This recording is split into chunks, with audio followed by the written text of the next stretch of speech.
اللہ وبرکاتہ۔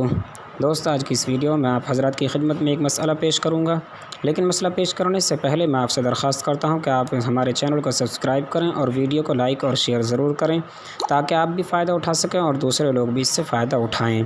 اور آج کا یہ مسئلہ جو میں آپ کی خدمت میں پیش کرنے جا رہا ہوں، یہ شوگر سے متعلق ہے کہ آیا شوگر والا مریض روزہ رکھ سکتا ہے یا نہیں رکھ سکتا۔ تو اس کے پہلے میں آپ کی خدمت میں سوال کی وضاحت کروں گا اور اس کے بعد پھر میں آپ کی خدمت میں اس کا جواب پیش کروں گا۔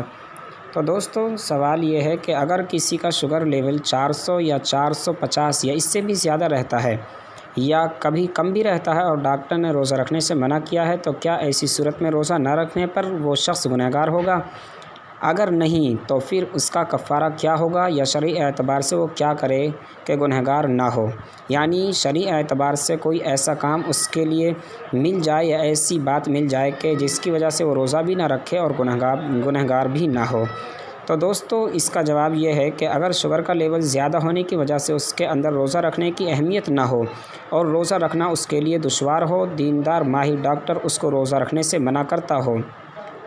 تو اس کے لیے روزہ چھوڑنے کی گنجائش ہوگی اور روزہ چھوڑنے پر وہ گنہگار نہ ہوگا۔ البتہ اگر وہ سال کے چھوٹے دنوں میں روزہ رکھ سکتا ہو، خواہ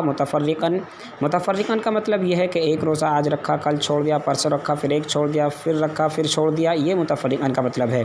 یعنی وہ سال کے چھوٹے دنوں میں روزہ رکھ سکتا ہو، خواہ متفرقاً ہی صحیح، تو اس چھٹے